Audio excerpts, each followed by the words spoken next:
Last night about 13-year-old Sarah Ullman, sparking a huge response on social media about suicide and the effects of bullying.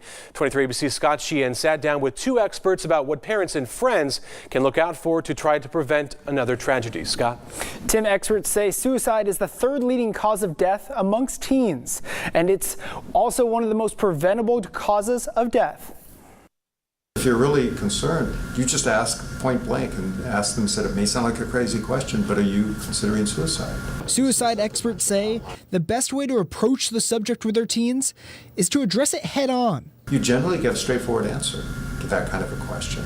Just like we often ask other questions of our youth, are you using drugs? Are you doing this? Are you doing that?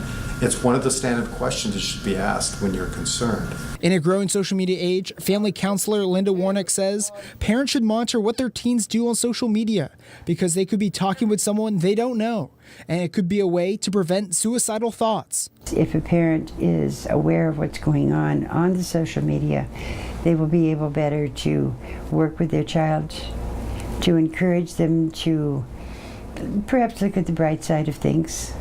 As I said, the best preventative I know in suicide is to think about what tomorrow's going to be like. Warnick says it's tough for teens to put words to their emotions. If their friend says something about suicide, is to take them seriously.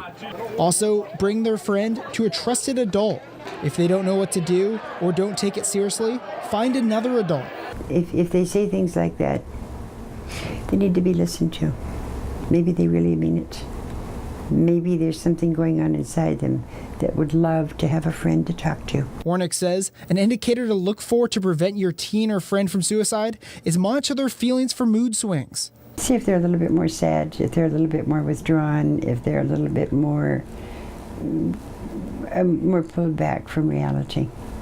They might be thinking about it then. Warnick says one of the best ways to prevent suicide is to remind the teenager their life matters and to give them hope of good times to look forward to. We need to let them know that there is a beautiful meadow on the other side of that dark place they're in. And if they can just walk another few steps, they'll be in the middle of it. I hope we can do that. One is too many. Now this morning, Rosedale Middle School said they held an assembly with a Kern County Sheriff's deputy about suicide prevention and internet safety, which had already been planned before this week's tragedy. The school is planning to have a similar assembly for parents soon. For more warning signs and prevention tips, visit our website at turnto23.com. In the studio, Scott Sheehan, 23 ABC News.